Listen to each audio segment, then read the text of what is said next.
दोस्तों हाल ही में मैंने सीक्रेट नाम की एक मिस्ट्री थ्रिलर मूवी देखी है जो कि 2024 में रिलीज हुई थी। इस फिल्म को डायरेक्ट किया है एस.एन. स्वामी जी ने। ये एक मिस्टीरियस कहानी है जिसके अंदर एक लड़के को पता चलता है कि जब वो एक लड़की से शादी करेगा तो उस लड़की की मौत हो जाएगी। तो अब वो लड़का अपने प्यार को बचाने के लिए कौन कौन सी परीक्षा देगा, उसकी लाइफ में कितनी मुश्किल आएगी और इतना सब कुछ होने के बावजूद भी क्या वो अपनी होने वाली पत्नी को बचा पाएगा, यही देखेंगे हम आज की थ्रिलर कहानी में। तो दोस्तों अगर आपको हमारे एक्सप्लेनेशन वीडियोस पसंद आते हैं तो वीडियो को लाइक और चैनल को सब्सक्राइब जरूर कीजिए। तो चलिए शुरू करते हैं आज की कहानी। कहानी की शुरुआत होती है तीन दोस्तों से जिनका नाम होता है मिथुन, सपना और विवेक। हम देखते हैं कि ये तीनों अपनी कार से कहीं पर जा रहे होते हैं और बीच रास्ते पर उनकी बातों से हमें पता चलता है कि ये तीनों अपने किसी दूसरे दोस्त की शादी में जा रहे हैं। अब जाते वक्त ये बहुत ही खुशी मनाते हुए एंजॉय करते वहाँ पर पहुँच जाते हैं। वहाँ पर पहुँचने के बाद शादी को अटेंड करते हैं और वहाँ पर भी एंजॉय करते हुए ये तीनों वहाँ से निकलने लगते हैं। लेकिन तभी यहाँ पर विवेक अपने दोस्तों से कहता है कि अरे यार, मैं यहाँ के एक एस्ट्रोलॉजर के बारे में बहुत कुछ जानता हूँ। मैंने उनकी भविष्यवाणियाँ सुनी है, वो जो भी कहते हैं वो सब कुछ सच हो जाता है। तो क्यों ना हम उनके पास हमारा भविष्य देखने के लिए जाए। ऐसा कहते हुए विवेक जबरदस्ती उन दोनों को उस एस्ट्रोलॉजर के पास लेकर जाता है, जहाँ पर वो सबसे पहले तो अपना भविष्य चेक करता है, जिसके लिए अब उस एस्ट्रोलॉजर को उसका नाम, बर्थ डेट, फिंगरप्रिंट्स, ये सारी चीजें लेने के बाद वो उसे बताता है कि तुम किसी कैमरा से रिलेटेड फील्ड में काम करते हो और जिसमें तुम्हें आगे सक्सेस भी मिलने वाली है। और दोस्तों ये बात बिल्कुल भी सही होती है क्योंकि विवेक असल में मूवीज प्रोडक्शन में एक कैमरा हैंडल करने का काम करता है। अब उसके बाद विवेक मिथुन के भविष्य की बात करता है। तो यहाँ पर मिथुन भी अपने बारे में सारे डिटेल्स बता देता है। लेकिन दोस्तों इस बार वो एस्ट्रोलॉजर कोई अच्छी बात नहीं बताता। एस्ट्रोलॉजर मिथुन से कहता है कि वैसे तो तुम्हारे भविष्य में कुछ बुरा नहीं लिखा है, लेकिन तुम्हें शादी नहीं करनी चाहिए, बस तुम ये बात ध्यान रखना। अब ये बात सुनने के बाद सभी लोगों के होश उड़ जाते हैं कि इस एस्ट्रोलॉजर ने क्या बोल दिया, क्योंकि दोस्तों लगभग 2 हफ्ते पहले ही मिथुन की एंगेजमेंट हुई है और 1 महीने बाद उसकी शादी भी होने वाली है। यही बात मिथुन उस एस्ट्रोलॉजर को बता देता है और मिथुन की बात सुनकर एस्ट्रोलॉजर के चेहरे पर थोड़ी अजीब सी उदासी छा जाती है। फिर वो एस्ट्रोलॉजर उसे कहता है कि अगर तुमने उस लड़की से शादी की तो उस लड़की की मौत हो जाएगी। ये बात सुनकर मिथुन तो भड़क ही जाता है और गुस्से से वहाँ से चला जाता है, क्योंकि उस एस्ट्रोलॉजर ने कही हुई बातों पर उसे यकीन नहीं था। वो उस एस्ट्रोलॉजर को पागल समझकर वहाँ से चला जाता है। लेकिन यहाँ जाते वक्त रास्ते में मिथुन को बस उस एस्ट्रोलॉजर की बातें ही याद आ रही थी, जिसके बारे में सोचकर वो बहुत ज्यादा टेंशन में आ जाता है। यहाँ तक कि उसे ऐसे सपने भी आने लगते हैं जिसमें वो जिस लड़की से मतलब कि श्रेया से शादी करने वाला है उसकी कार एक्सीडेंट में मौत हो गई है। और इन्हीं बुरे सपनों की वजह से वो बहुत ज्यादा डर जाता है कि कहीं उस ज्योतिषी की बात सच न हो जाए। और हाँ दोस्तों, वो जिस लड़की से शादी करने वाला होता है उस लड़की का नाम होता है श्रेया। तो अब यहाँ पर सपना मिथुन को समझाती है कि यार, तुम्हें इन बातों से डरने की कोई जरूरत नहीं है, क्योंकि हमेशा ये बातें सच नहीं होती, ये तो बस एक प्रेडिक्शन है। लेकिन विवेक तो इन सारी बातों पर विश्वास करता था। वो कहने लगता है कि नहीं नहीं, हमें उस ज्योतिषी की बातों को सीरियसली लेना चाहिए।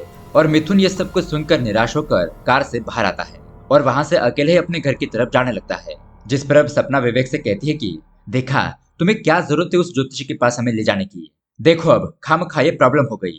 जिस पर विवेक भी कहता है कि सुनो मेरी बात, अगर ये बातें सच हुई तो एटलीस्ट हम इन बातों के लिए तैयार तो रह सकते हैं, वरना अगर अचानक ये सब कुछ हो जाता तो हमें कितना बड़ा झटका लगता। इस घटना को रोकने के लिए हम कुछ उपाय भी कर सकते हैं। तो वहीं पर मिथुन की डर के मारे हालत खराब हो जाती है, क्योंकि अब भी उसे डरावने सपने आ रहे थे, जिस वजह से वो सो तक नहीं पा रहा था। अब दोस्तों यहाँ पर हम मिथुन और श्रेया के बारे में थोड़ी बहुत बातें जान पाते हैं कि ये दोनों एक दूसरे से कैसे मिले। तो एक दिन इन दोनों की फैमिली एक सेम वेकेशन स्पॉट पर गई थी और ये दोनों ही फैमिली पहले से एक दूसरे को जानती थी। अब यहाँ पर मिथुन की फैमिली श्रेया को पहली बार देखती है और उन लोगों को श्रेया पहले ही नजर में पसंद आ गई थी, इसलिए उन फैमिली के बीच में इसी मैटर को लेकर बातचीत शुरू हो जाती है। और फिर उसके कुछ दिनों बाद मिथुन श्रेया को मैसेज करता है। अब यहाँ पर अनजान लड़के का मैसेज देखकर श्रेया सोचती है कि इस लड़के ने मुझे छेड़ने के लिए मैसेज किया होगा। लेकिन फिर उसके बाद श्रेया का परिवार उसे बताता है कि ये वही लड़का है जिसे हमने तुम्हारे लिए सिलेक्ट किया है। और अब उसके बाद धीरे धीरे उन दोनों की बातें बढ़ने लगती है। इसी दौरान हमें पता चलता है कि सपना भी श्रेया को पहले से ही जानती है, मतलब कि वो दोनों पहले से ही दोस्त है। अब उसके अगले दिन हम देखते हैं श्रेया मिथुन को मिलने के लिए अपने पास बुलाती है और यहाँ पर वो उसे अपने 1 साल पहले के पास्ट के बारे में बताती है। मतलब कि 1 साल पहले उसका एक बॉयफ्रेंड हुआ करता था जिससे कि वो शादी करने के बारे में सोच रही थी। लेकिन तभी अचानक वो बॉयफ्रेंड उसके पास आया और उसने श्रेया से कहा कि मुझे लगता है तुमने कॉलेज के दिनों में बहुत ज्यादा एंजॉय किया है और शायद तुम अब वर्जिन नहीं हो, इसलिए मैं तुमसे शादी नहीं कर सकता। ऐसा कहकर वो श्रेया से ब्रेकअप करके वहां से चला गया था। और दोस्तों, इस ब्रेकअप वाली बात को आप ध्यान में रखना, क्योंकि आगे जाकर यही बात बहुत बड़ा ट्विस्ट लाने वाली है। अब उस घटना के बाद श्रेया को बहुत ज्यादा झटका लग गया था और उसने ठान लिया कि अब वो किसी भी रिलेशनशिप में नहीं आएगी, क्योंकि उससे तो उस वक्त प्यार में धोखा मिला था। यहाँ पर श्रेया इस बात को मिथुन को बताती है तो मिथुन उसे कहता है कि श्रेया, मुझे तुम्हारी जरूरत है, ना कि तुम्हारे पास की। अब ये बात सुनकर श्रेया बहुत ज्यादा रिलैक्स फील करती है और फाइनली वो मिथुन से शादी करने के लिए रेडी हो जाती है। अब वहां से सीन फिर से प्रेजेंट में आता है, जहाँ पर हम देखते हैं मिथुन श्रेया के कॉल्स नहीं उठा रहा था और कई दिनों तक ऐसा ही चलते रहता है। उसके बाद श्रेया खुद मिथुन से मिलने के लिए आती है। वो मिथुन से पूछती है कि क्या बात है, मैंने तुम्हें इतने कॉल किए लेकिन तुमने मेरा एक भी कॉल क्यों नहीं उठाया? बताओ, क्या मुझसे कोई गलती हुई है क्या? अब यहाँ पर मिथुन सच नहीं बोल सकता था, इसलिए वो झूठ कहता है कि अरे वो हाल ही में मेरे एक दोस्त की शादी हुई है और उसकी वाइफ उसके दोस्तों को, उसके पेरेंट्स को अपने घर में नहीं रखना चाहती, इसलिए मैं थोड़ा सा टेंशन में आ गया था। तो अब ये बात सुनकर श्रेया उसे कहती है कि अरे तुम चिंता मत करो, मैं कभी भी उन लड़कियों की तरह नहीं बनूंगी। अंकल आंटी, जो तुम्हारे माता पिता है वो मेरे माता पिता के समान है। अब ये सारी बातें सुनने के बाद मिथुन तो और भी ज्यादा रोने लगता है कि श्रेया कितनी अच्छी लड़की है और अगर उसने श्रेया के साथ शादी कर ली तो श्रेया की जान खतरे में आ जाएगी। खैर, अब उसके बाद मिथुन उस एस्ट्रोलॉजर की बात अपने एक दोस्त राघव को बताता है। अब दोस्तों, ये राघव उनका वही दोस्त होता है जिसकी कहानी की शुरुआत में शादी हुई थी। असल में राघव एक साइकियाट्रिस्ट डॉक्टर होता है और उसे भी इन सारी बातों के बारे में थोड़ा बहुत नॉलेज होता है। राघव मिथुन की बातें सुनकर उसे कहता है कि तुम जो कह रहे हो ऐसी चीजें सच भी होती है और कभी कभी नहीं भी होती। इस तरह की घटनाओं के पॉसिबिलिटी का अंदाजा कभी नहीं लगाया जा सकता, लेकिन हाँ, इनको नकारा भी नहीं जा सकता। कभी कभी हमारा नेचर हमें सिग्नल देने की कोशिश करता है कि तुम्हारे साथ आगे क्या होने वाला है। तो इसी को समझाते हुए वो उसे एक बात बताता है, मतलब कि जैसे कि एक बार राघव के मामा बहुत ज्यादा बीमार हो गए थे। वो अपने कमरे में ऐसे ही लेटे हुए थे, लेकिन तभी अचानक उस कमरे में 2 घड़ियां थी, वो अचानक चलना बंद हो गई। उस कमरे में पूरी तरीके से सन्नाटा छा गया और उसके बाद जब सुबह हमने देखा तो मामा की मौत हो गई थी। मतलब कि ये एक नेचर का तरीका था कि शायद ये बताने का कि मामा का समय अब खत्म हो चुका है। मतलब कि वो घड़ियां बंद हो चुकी थी, जिससे कि हम समझ सकते हैं कि नेचर हमें इशारा करना चाहती थी कि मामा के पास अब ज्यादा वक्त नहीं बचा था। तो दोस्तों, उस एग्जाम्पल की तरह अगर तुम उस एस्ट्रोलॉजर के पास गए थे और उसने तुमसे ये सारी बातें कही थी तो इसमें कोई ना कोई तथ्य जरूर होगा और इसके पीछे शायद कोई और भी सच्चाई छुपी हुई हो और उसे हम जल्द ही देखने वाले हैं। अब यहाँ पर राघव अपने गुरु प्रशांत जी के बारे में उसे बताता है कि वो भी भविष्यवाणियों के बारे में बहुत कुछ जानते हैं, इसलिए वो उन सभी को उनसे मिलने के लिए कहता है। तो फिर क्या था, प्रशांत जी के घर पर पहुंचने के बाद मिथुन उन्हें पूरी बात बताता है कि मेरे साथ क्या क्या प्रॉब्लम हो रही है।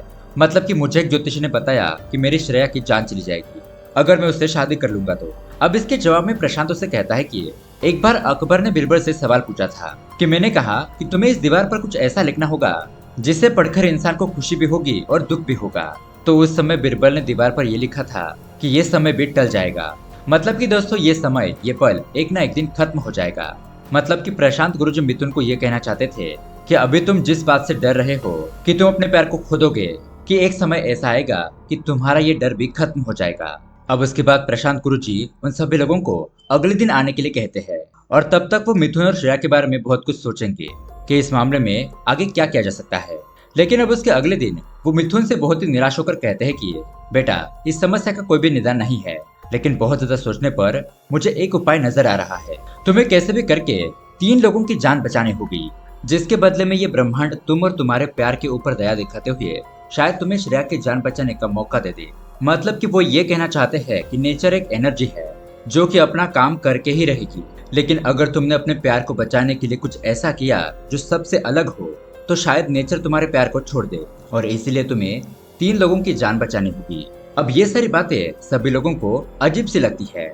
उसके दोस्त मिथुन से कहते हैं कि देखो, तुम ऐसा कुछ भी मत करना, लगता है ये आदमी पागल हो गया है। अब उसी शाम को जब ये तीनों एक साथ बैठे होते हैं तो तभी मिथुन किसी आदमी को पानी में डूबता हुआ देखता है और उस आदमी को बचाने के लिए वो दौड़ पड़ता है। बिना कुछ सोचे समझे वो उस पानी में कूद जाता है।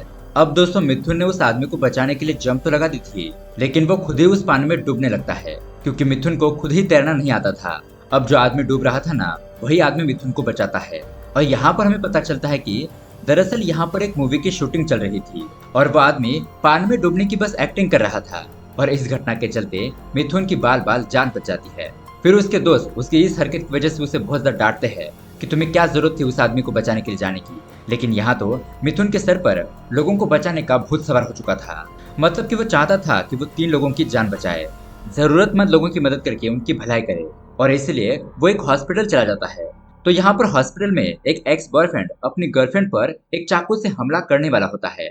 ये देखते हुए मिथुन उस लड़की की जान बचाने के लिए जाता है, लेकिन इस हाथापाई में वो लड़की तो घायल हो जाती है, साथ ही साथ मिथुन भी बुरी तरीके से घायल हो जाता है। लेकिन फिर भी यहाँ किसी न किसी तरीके से मिथुन उस लड़के को रोक देता है। लेकिन दोस्तों ये सब कुछ करने के बावजूद भी वो लड़की जख्मी हो गई थी और उस वार की वजह से उस लड़की की मौत हो जाती है और मिथुन उस लड़की को बचा नहीं पाता। यहाँ हम दूसरी तरफ विवेक को देखते हैं, जो कि किसी मूवी के शूट पर होता है। इसी दौरान वो किसी सीन को शूट कर रहा था, लेकिन तभी उसे मिथुन और श्रेया को लेकर डरावने ख्याल आने लगते हैं, जिस वजह से वो अपने शूटिंग के काम पर ध्यान नहीं दे पाता और काफी हद तक उन दोनों के बारे में सोचकर डर भी जाता है कि कहीं उन लोगों के साथ कुछ गलत ना हो जाए। क्योंकि दोस्तों असल में जब विवेक के पिताजी की मौत हुई थी, तब उससे कुछ दिन पहले विवेक की माँ को डरावने सपने आ रहे थे और उसके बाद विवेक के पिताजी की मौत हुई थी। तो इन्हीं बातों को सोचकर विवेक को ऐसा लगता है कि मेरे दोस्त के साथ भी कुछ ऐसा ही ना हो जाए। अब यहाँ इस तरफ हम मिथुन को देखते हैं, जो कि बहुत ज्यादा निराश हो जाता है। उसे ऐसा लगने लगता है कि वो अपनी श्रेया को नहीं बचा पाएगा। और दोस्तों उससे भी डरावनी बात यह होती है कि असल में श्रेया का जो पहला बॉयफ्रेंड होता है ना, उसने भी श्रेया को इसीलिए छोड़ा था क्योंकि उससे भी एक एस्ट्रोलॉजर ने बताया था कि अगर तुम्हारी श्रेया के साथ शादी हो गई तो श्रेया की मौत हो जाएगी। इस वजह से उसने भी श्रेया से झूठ कह दिया था कि तुम वर्जिन नहीं हो, इसलिए मैं तुमसे शादी नहीं करना चाहता। इस तरह से बहाना बनाकर उसके पहले बॉयफ्रेंड ने उसे छोड़ दिया था और ये बात मिथुन को भी पता चल जाती है। और उसके बाद मिथुन से मिलने के लिए श्रेया का एक्स बॉयफ्रेंड आता है, क्योंकि उसके पहले वाले बॉयफ्रेंड को पता चल गया था कि अब मिथुन श्रेया से शादी करने वाला है। अब वहां से जाते हुए उसने मिथुन से ये कहा था कि देखो, मैं नहीं चाहूंगा कि तुम ऐसा करो और तुम्हारे साथ इस तरह का कभी हादसा हो, इसलिए तुम्हें शादी के बारे में जरा ध्यान से सोचना। और यही बात जाकर मिथुन प्रशांत जी को भी बता देता है। तो इन सारी बातों से ये कंफर्म हो जाता है कि श्रेया की डेस्टिनी में मौत ही लिखी हुई है। अगर वो शादी करेगी तो उसकी मौत हो जाएगी। तो मिथुन पूरी तरीके से हार जाता है। उसे लगता है कि अब कुछ नहीं हो सकता। मतलब कि वो जितना भी इन सारी चीजों को भूलने की कोशिश कर रहा था, उतनी सारी चीजें बिगड़ रही थी। अब प्रशांत गुरुजी मिथुन को निराश देखकर उसे कहते हैं कि बेटा, इंसान में बाकी जीव और जंतु से बस यही बात अलग होती है कि इंसान खुद के लिए आत्मविश्वास ला सकता है। अगर इंसान ने सोचकर आत्मविश्वास के साथ अभी तक काम नहीं किए होते तो इंसान की अब तक इतनी प्रगति नहीं होती। तो अगर तुम भी पूरे आत्मविश्वास के साथ अगर किसी चीज को बदलना चाहते हो ना, तो फिर ये सारा संसार भी तुम्हारी मदद करेगा। तो दोस्तों मिथुन को गुरुजी की बात बहुत ज्यादा इंस्पायरिंग लगती है और उसके बाद मिथुन फिर से आत्मविश्वास के साथ श्रेया को बचाने के लिए सभी चीजें करने के लिए तैयार हो जाता है। उसके बाद वो श्रेया के साथ समय बिताने लगता है, उसकी बहुत ज्यादा केयरिंग करने लगता है, जिससे कि उसके ऊपर जो भी खतरा है उससे वो उसे बचा लेगा। वो श्रेया के हेल्थ से लेकर वो दिन भर क्या कर रही है, कहाँ जा रही है, ये सब कुछ एनालाइज करता है। और यहाँ इन सारी चीजों को देखकर श्रेया उसे और भी ज्यादा प्यार करने लगती है। खैर, अब एक शाम की बात है, मिथुन किसी काम से एक जगह पर आता है और तभी वहाँ पर कुछ दूरी पर कुछ लोग एक चोर को बहुत ही बुरी तरीके से मार रहे होते हैं, जिन्हें अगर रोका नहीं गया तो वो लोग उस चोर को जान से ही मार देंगे। तो मिथुन वहाँ पर जाकर उन लोगों को रोकने की कोशिश करता है, लेकिन वो लोग तो मिथुन को भी मारने लगते हैं। उसके बाद मिथुन उन सभी लोगों को बहुत ही बुरी तरीके से मारता पीटता है और उस चोर की जान बचा लेता है। फिर वो उस चोर को हॉस्पिटल भी लेकर जाता है और उसे एडमिट कर देता है, जिस वजह से उस चोर की जान बच जाती है। लेकिन दोस्तों मिथुन का उस चोर की मदद करना उसके लिए ही भारी पड़ जाता है, क्योंकि मिथुन ने जिन लोगों को मारा था उन लोगों ने मिथुन के खिलाफ पुलिस में कंप्लेंट कर दी थी कि यहाँ पर ये मिथुन उस चोर को बचा रहा था। तो पुलिस वहाँ पर पहुंचकर मिथुन को अरेस्ट करके ले जाती है। अब उसके बाद मिथुन का दोस्त राघव अपनी जान पहचान वाले एक एमएलए से बात करता है और उस एमएलए की मदद से मिथुन को बेल मिल जाती है। उसी दौरान मिथुन घर पर लौट रहा होता है कि तभी वहाँ पर उसे किसी की जान बचाने का मौका मिलता है। मतलब कि दोस्तों उसके सामने ही एक कार का बहुत ही जबरदस्त एक्सीडेंट हो जाता है। वो कार पूरी तरीके से उलट पुलट हो गई थी और उस कार के अंदर 2 लोग फंसे हुए थे। अब मिथुन बिना कुछ सोचे समझे खुद को जोखिम में डालकर उन 2 लोगों की जान बचाने की कोशिश करता है। वो किसी तरह से उनके सीट बेल्ट खोलकर उन लोगों को बाहर निकालता है। इसी दौरान कार में अचानक थोड़ा सा ब्लास्ट भी हो जाता है, लेकिन वो उससे नहीं डरता और आखिरकार मिथुन उन 2 लोगों की जान बचा ही लेता है। अब दोस्तों उसके बाद यहाँ पर राघव और सपना को ये बात पता चलती है कि मिथुन ने अब तक 3 लोगों की जान बचाई है, मतलब कि उस चोर की और यहाँ एक्सीडेंट हुए 2 लोगों की। और वो लोग सोचने लगते हैं कि इससे कि अब सब कुछ ठीक हो जाएगा। लेकिन दोस्तों यहाँ पर मिथुन की डेस्टिनी में अभी और लोगों की जान बचाना बाकी था।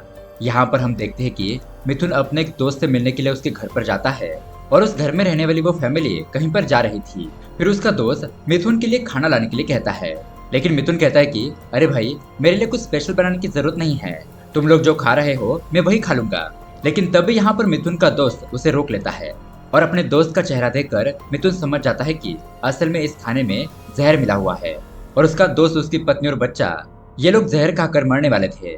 फिर मिथुन अपने दोस्त से पूछता है कि भाई तू ये सब कुछ क्यों कर रहा था, जिसके जवाब में उसका दोस्त उसे बताता है कि अरे यार, अब मैं तुम्हें क्या बताऊं, मेरी जॉब भी चली गई है और मेरे सर पर बहुत बड़ा लोन है जिससे कि मैं कभी उतार नहीं सकता। इसलिए मिथुन अपने दोस्त की मदद करता है। वो अपनी जान पहचान में से एक जगह पर उसकी जॉब लगवा देता है और साथ ही साथ अपने दोस्त की वाइफ को सपना के ऑफिस में भी जॉब दिलवा देता है, जिसके बाद उन लोगों की कंडीशन थोड़ी बहुत अच्छी हो जाती है। और इस तरह से दोस्तों, मिथुन ने और 3 लोगों की जान बचा ली थी। मतलब कि यहाँ पर मिथुन ने टोटल 6 लोगों की जान बचा ली थी। अब प्रशांत गुरुजी से मिलने पर वो बताते हैं कि मिथुन, अब तुम्हें चिंता करने की कोई जरूरत नहीं है, अब श्रेया को कुछ नहीं हो सकता। लेकिन दोस्तों, तभी मिथुन को कॉल आता है जिससे उसे पता चलता है कि श्रेया का एक्सीडेंट हो गया है। मिथुन फिर भागते भागते हॉस्पिटल पहुंचता है और उसे डर लग रहा था कि वो जो सोच रहा है वैसा ना हो जाए। लेकिन दोस्तों, वैसा कुछ नहीं होता। श्रेया पूरी तरीके से ठीक होती है। मतलब कि उसका एक्सीडेंट तो हो गया था लेकिन उसकी जान बच गई थी। यहाँ पर हम देख पाते हैं कि जब श्रेया का एक्सीडेंट हुआ था तब वो ब्रिज से गिरते हुए एक ट्रक में आकर गिर गई थी और उस ट्रक में बहुत बड़े बड़े गड्ढे होने की वजह से श्रेया की जान बच जाती है। अब यहाँ पर श्रेया मिथुन को देखकर उसके गले लगती है और उसे कहती है कि बस मैं यही सोच रही थी कि मैं तुमसे कहीं जुदा ना हो जाऊं। और दोस्तों, ये दोनों यहाँ पर इमोशनल हो जाते हैं।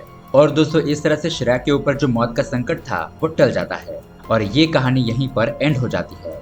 तो दोस्तों, आपको क्या लगता है, क्या हम अपने भाग्य को बदल सकते हैं? हाँ, ऐसा हो सकता है। अच्छे कर्म करने से भाग्य को बदला जा सकता है। आपके इसके ऊपर क्या थॉट है, हमें कमेंट करके जरूर बताएं। और दोस्तों, ऐसे ही अमेजिंग मूवी देखने के लिए हमारे चैनल को सब्सक्राइब जरूर कीजिए। मिलते हैं अगली वीडियो में। Thanks for watching.